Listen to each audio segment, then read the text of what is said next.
নমস্কার বন্ধুরা, তোমরা সবাই কেমন আছো? আশা করি সবাই খুব ভালো আছো। তো আজকের রেসিপি হচ্ছে চিংড়ি মাছের মাথা। এই যে চিংড়ি মাছের মাথা দিয়ে আজকে আমরা বড়া তৈরি করব। অনেকেই ভর্তা তৈরি করে খাও, আর এই এত এত চিংড়ি মাছের মাথাটা দেখে ফেলবারও ইচ্ছা করছিল না। তো যাই হোক, আমি শিখা মণ্ডল, আমার ইউটিউব চ্যানেলে সকল বন্ধুকে ওয়েলকাম। তো বন্ধুরা, এখানে দেখো, এখানে চিংড়ি মাছের মাথাগুলোকে আমরা ধুয়ে খুব ভালোভাবে পরিষ্কার করে নিয়েছি, খোলা ছাড়িয়ে, আর পুরো সব কিছু একদম খুব ভালোভাবে পরিষ্কার করে ধুয়ে নিয়ে চলে এসেছি। তো চলো এবার আমরা, এটা প্রায় 2 কিলো চিংড়ি মাছের মাথা আছে এতে। তো ভাবলাম ফেলে না দিয়ে যদি একটা কিছু তৈরি করা যায়, চিংড়ি মাছ তো অনেক দামের মাছ এখন, তো ভাবলাম কি ফেলে না দিয়ে যদি একটা কিছু রেসিপি তৈরি করি তাহলে খাওয়া হয়ে যাবে আর তোমাদের সাথে শেয়ারও করা হয়ে যাবে। পরিষ্কার করে এর কিচ্ছুই নিইনি, দেখতেই পাচ্ছ এখানের এই মোটা এইগুলোকেও ফেলে দিয়েছি, সব কিছু ফেলে শুধু ব্যাস এইটুকুনি মাথার এই মাছের এইগুলো নিয়েছি, এই দেখতেই পাচ্ছ।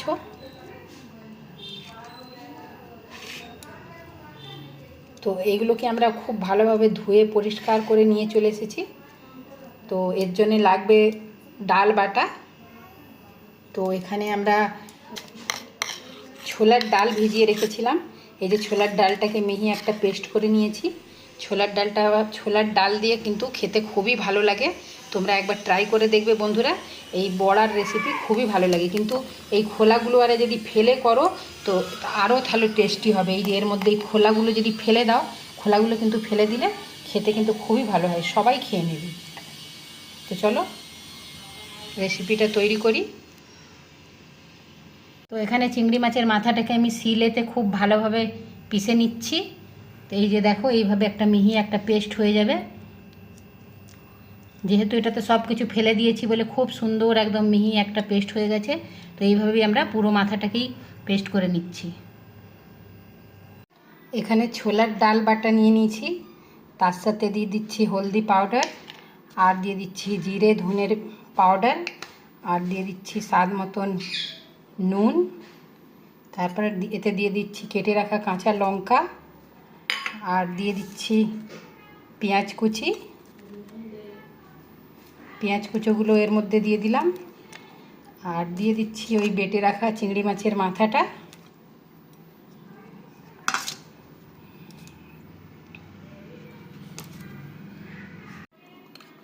আর দিয়ে দিচ্ছি 1 চামচ বেসন। এবার এইগুলোকে খুব ভালোভাবে, এই মিশ্রণটাকে আমাদেরকে খুব ভালোভাবে মিক্স করে নিচ্ছি।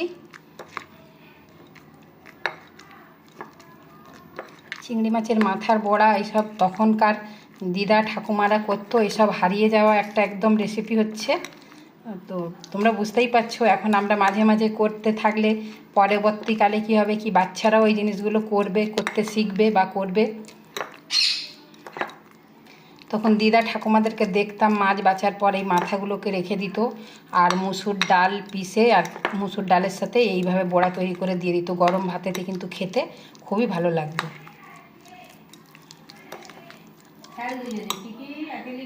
তো এখানে চিংড়ি মাছের মাথার মিশ্রণটা খুব ভালোভাবে মাখানো হয়ে গেছে।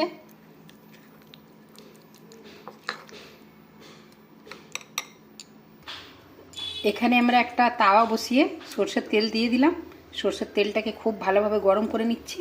গরম হয়ে গেছে আমাদের এইটা। এবার এর মধ্যে আমরা ছোট ছোট করে বড়া দিয়ে দেব।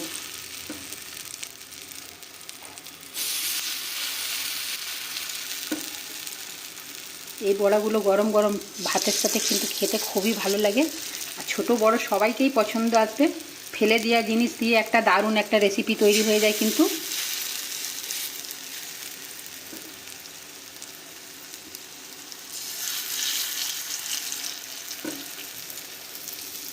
তো এইভাবেই দেখো আমরা সব বড়াগুলো তৈরি করে নিচ্ছি।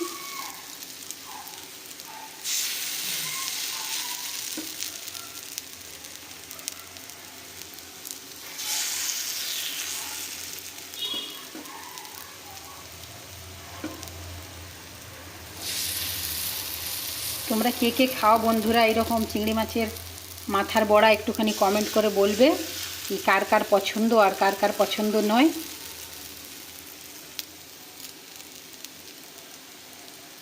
এই চিংড়ি মাছের মাথার বড়াগুলো কিন্তু ভাজতে খুব বেশি একটা সময় লাগে না, তো দেখো খুব ভালো সুন্দর হয়ে একদম লাল হয়ে এসছে, ব্যাস এইভাবেই ভাজা করে নিতে হবে।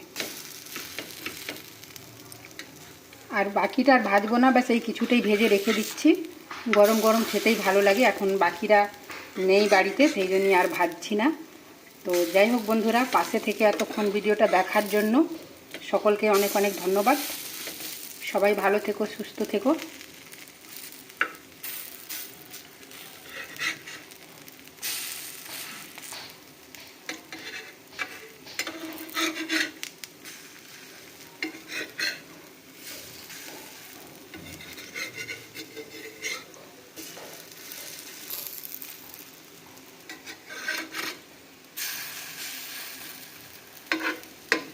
ব্যাস দু পিঠটা এইভাবে লাল লাল হয়ে গেলেই হয়ে গেল চিংড়ি মাছের মাথার বড়া, পুরনো দিনের হারিয়ে যাওয়া একটা খাবার।